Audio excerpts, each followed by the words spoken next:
para los hombres que quieren cuidarse para no quedar con hijos sin planificarlo, ha salido, o mejor dicho, está estudiándose un método anticonceptivo justamente para ellos.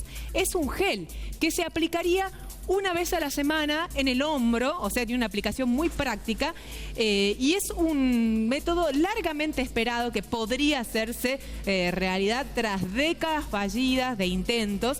Es un producto experimental hormonal que los hombres se frotan una vez al día en el hombro. Con el tiempo bloquea la producción de esperma en los testículos. Sí. El gel ha sido desarrollado por los Institutos Nacionales de Salud y la organización sin ánimo de lucro Population Council, y sigue un planteamiento muy similar al de las píldoras anticonceptivas para mujeres. Claro. De hecho, utiliza dos hormonas, acetato de progesterona y una progestina, y testosterona, la hormona sexual masculina.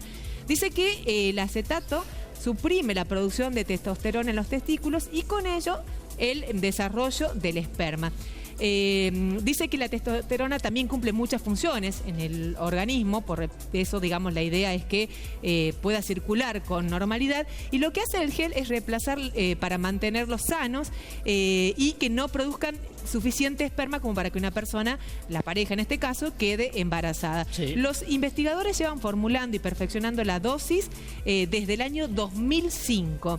En esta última prueba, en la que participaron más de 300 parejas, creen haber acertado. El recuento normal de espermatozoides dice que varía entre 15 y 200 millones por milímetro de semen, y los estudios han demostrado que un recuento inferior a 1 millón por milímetro es bastante bajo como para prevenir un embarazo. En este ensayo clínico, el 86% de los hombres alcanzaron estos recuentos bajos a las 15 semanas de utilizar el gel. Para algunos funcionó incluso más rápido, suprimiendo la producción de esperma en un plazo de 4 a 8 semanas. Sí, y quiero decirle que en el ensayo de fase, 2.222 hombres aplicaron 5 milímetros del gel, el equivalente a una cucharadita, dice el texto tal cual, en cada omóplato una vez al día, y ahí es lo que bien decía usted, el 86% de los hombres alcanzaron la supresión de los espermatozoides. ¿Y saben por qué esto es muy bueno? Porque no se trata del método como que es casi irreversible, la vasectomía, puede ser reversible, pero bajo muchas circunstancias particulares, y no es tan probable que sea reversible, y este en cambio sería un método que impediría el embarazo en la pareja, y que en este caso el que se cuidaría sería el hombre, ¿no? Es un punto que diríamos ya casi social para empezar a asimilar que un hombre comience a cuidarse de esta manera, y ya no solamente con el preservativo. Absolutamente, y en ese caso uno piensa tantas aplicaciones que puede tener y que seguramente van a ir descubriendo con este tipo de geles, teniendo en cuenta la aplicación, el lugar de aplicación y dónde repercute. Exactamente, no es pastilla, una vez a la semana, no es inyección, así que buenísimo. Bueno, hablando de un tema que no es tan diferente, porque también involucra bastante a los hombres, nos visita Emilio Andreossi, que es médico urólogo, referente del servicio de Sanatorio Modelo. ¿Qué tal? Bienvenido, un gusto, Emilio, recibirte. Hola, ¿cómo están? Muchas gracias por la invitación. Bueno, estamos en el programa que es grabado, es el Día Mundial del Cáncer de Próstata, es un día que sirve para crear conciencia, para prevenir, pero como hemos tenido esta introducción, te pregunto, ¿cómo la ves a esta a este adelanto de prevención, digamos, de cuidado del embarazo por parte del hombre? Bueno, es una técnica que ya se conoce hace bastantes años, que todavía no está aprobada para su uso masivo, está en fase de investigación y, como bien dijiste, ya están logrando mucho más avance de lo que se habían logrado hace 10 años atrás. El tema es que para lograr una anticoncepción efectiva uno tiene que tener la idea de que tiene que ser casi el 100% efectivo. Cuando uno tiene un recuento de espermatozoides de menos de 1 millón por milímetro cúbico de semen, puede lograr que sea el paciente prácticamente infértil, pero existe una pequeñísima posibilidad de que logre el embarazo todavía. Entonces, los científicos están tratando de investigar cuál es la dosis adecuada para lograr bajar aún más los niveles de espermatozoides por milímetro cúbico de semen, sin generarle al paciente los efectos secundarios que generaría la supresión drástica de la hormona testosterona en el organismo. Con el tema que vamos a hablar ahora, que es el cáncer de próstata, nosotros generalmente enfocamos nuestro tratamiento en la supresión de la hormona testosterona, y se logra como efecto secundario también una baja recuento de espermatozoides en el semen. Esto tiene que ver también con la vitalidad de los músculos. La testosterona afecta muchísimo al hombre, ¿no? Exactamente, es la hormona sexual masculina por excelencia. Es una hormona que no solamente genera el aspecto físico masculino en el hombre, sino que también genera toda la parte endocrina, que es la que nos permite a nosotros fabricar los espermatozoides y al mismo tiempo lograr la fecundación. Al mismo tiempo también nos permite el crecimiento y desarrollo de la próstata, que es el órgano que se encarga de fabricar el semen. Los espermatozoides los fabrica el testículo, pero la próstata es la que fabrica el semen. Entonces necesitamos de la hormona testosterona para que podamos tener el medio para que los espermatozoides puedan sobrevivir. Hablando de nuestro tema que nos convoca, Sí. el cáncer de próstata, ¿qué personas tienen más riesgo o cuáles serían los factores de riesgo preponderantes para esta enfermedad? La enfermedad del cáncer de próstata es una enfermedad extremadamente frecuente en nuestro medio, en la sociedad occidental. No se sabe exactamente bien por qué, se cree que es por una cuestión de la dieta, pero es mucho más frecuente en pacientes mayores de 60 años. Y se ha demostrado que en pacientes con ascendencia africana o afroamericana son pacientes que tienen más preponderancia a tener cáncer de próstata. Se cree que hay un gen involucrado, pero todavía está en investigación. El factor de riesgo más importante hoy en día es la edad. Mayores de 60 años tienen más riesgo de tener cáncer de próstata que la gente que tiene menos de 60 años. Una persona que viene con problemas de próstata, Sí. pero no necesariamente el cáncer, ¿tiene más probabilidad de desarrollarlo o es absolutamente igual? No necesariamente. Generalmente el paciente que puede padecer un cáncer de próstata es asintomático. Casi el 80% de los pacientes que tienen cáncer de próstata no manifiestan ningún tipo de síntoma. Aquellos pacientes que ya superan los 50 años de edad empiezan a tener algunos inconvenientes relacionados al crecimiento benigno de la próstata, que genera estos síntomas de obstrucción, que son los síntomas que generalmente consultan. Y cuando uno hace el chequeo puede encontrar dentro de esta glándula agrandada de la próstata alguna célula maligna que sea el cáncer de próstata. Pero no necesariamente el paciente que tiene síntomas obstructivos tiene más riesgo de tener cáncer de próstata. Cuando este cáncer está más avanzado, ahí sí provoca síntomas, o sea, hay algunas señales de alarma. Sí, generalmente cuando un paciente consulta por síntomas relacionados al cáncer de próstata son ya estadios más avanzados de la enfermedad, donde generalmente esta avanzó más allá de lo que es la glándula prostática y afectó lo que son las vesículas seminales, y ahí puede el paciente, por ejemplo, manifestar un síntoma que se llama hemospermia, que es eyaculación con sangre, o pacientes que empiezan a manifestar dolores óseos, que es cuando la enfermedad ya afectó los huesos por metástasis. Entonces, generalmente un paciente que consulta por síntomas irritativos del tracto urinario inferior, asociado a esto que yo les acabo de mencionar, son pacientes que tienen probablemente, si se los diagnostica, estadios más avanzados de la enfermedad. Doctor, y en este caso usted mencionaba mucho el tema de la edad, que generalmente ocurre por la edad. Sí. De todos modos, uno puede ir tratando de prevenir eso, hay manera de cuidarse.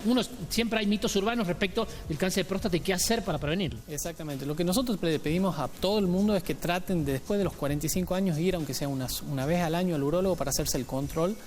Y hoy en día tenemos herramientas muy buenas para lograr un diagnóstico precoz de la enfermedad, porque si bien es la enfermedad que más frecuentemente se diagnostica a nivel mundial y es la segunda causa de muerte por cáncer en hombres a nivel mundial, si se la diagnostica a tiempo tiene una altísima tasa de curabilidad, de que el paciente ande muy bien con un tratamiento adecuado.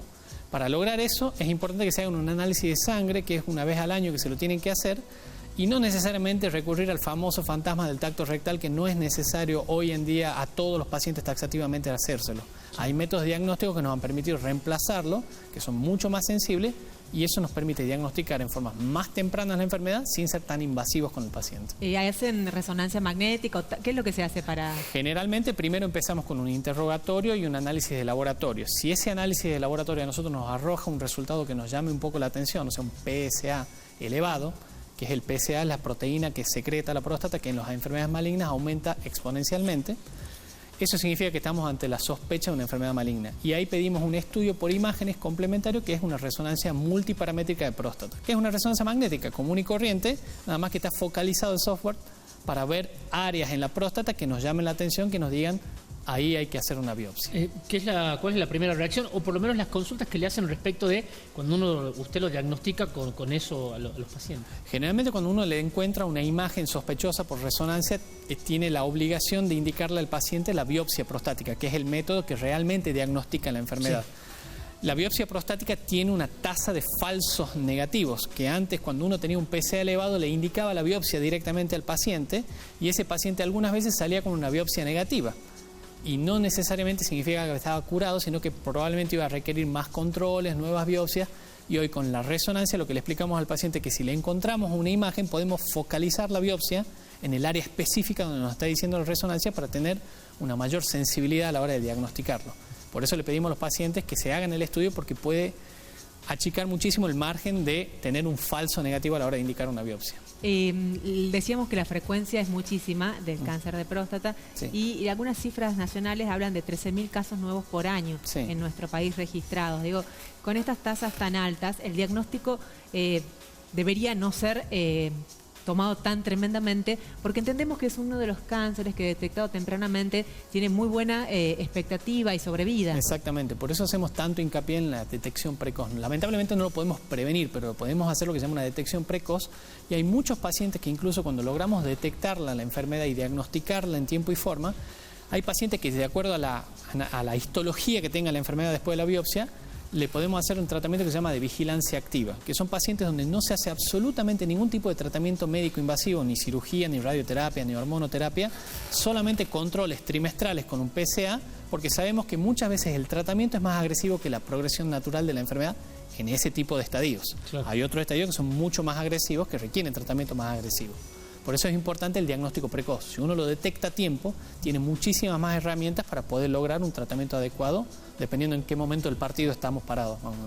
Claro. Y los tratamientos disponibles en Tucumán, desde lo que podría ser la quimio en el caso de detectarse, hasta las cirugías, Sí. también está la posibilidad de cirugía robótica aquí. ¿Qué es lo que se hace en Tucumán? Dependiendo del estadio que uno le diagnostica, uno tiene que tomar la decisión consensuada con el paciente. Lo que hacemos habitualmente es explicarle al paciente las posibilidades que tiene respecto al tratamiento, y se decide en conjunto. No es que el médico le dice te vas a hacer esto y tiene que ir a hacérselo. Se decide en conjunto cuál es la mejor opción. Y entre las opciones tenemos, si la enfermedad está localizada, se puede hacer una cirugía donde se extirpa absolutamente todo, que lo que es la próstata, la cápsula, las glándulas, las vesículas seminales y los ganglios linfáticos, y eso se puede hacer con una cirugía convencional a cielo abierto, laparoscópica o asistida por robot, que sería lo ideal, obviamente, porque la cirugía asistida por robot tiene muchísimo más margen de seguridad a la hora de conservar unos nervios que corren por el costado de la próstata, que son los que permiten la erección, y conservar el esfínter urinario, que es el que permite la continencia urinaria. Es menor el riesgo de ese tipo de complicaciones en un paciente que se somete a una cirugía robótica. ¿Tenemos esas opciones en Tucumán o la robótica en Buenos Aires? La robótica lamentablemente no la tenemos disponible en Tucumán, solamente está disponible en Buenos Aires, en la provincia de Buenos Aires, también en Mar del Plata está disponible, y creo que en Córdoba y Mendoza también tenían los aparatos para poder utilizarlo. Pero el resto de las opciones sí están en Tucumán. Están en Tucumán, y nosotros tenemos centros de referencia para derivar los pacientes en caso de que sea necesario, que ellos opten por ese tipo de procedimiento. Bien, Emilio, muchísimas gracias. Que decirte, un placer recibirte, No, muchas gracias a ustedes y haber por la tenido ese invitación. panorama. Me quedé con lo de la cirugía robótica. La Sí. verdad que uno se imagina la complejidad que tiene, tal complejidad para utilizar un brazo biónico, digo, de un robot. La verdad que andan muy bien los pacientes, y hay especialistas muy bien formados que tienen muy buenos resultados acá o en cualquier parte del mundo, así que andan muy bien. Gracias, No, Emilio. muchas gracias a ustedes por la invitación. Pausa y ya volvemos con más.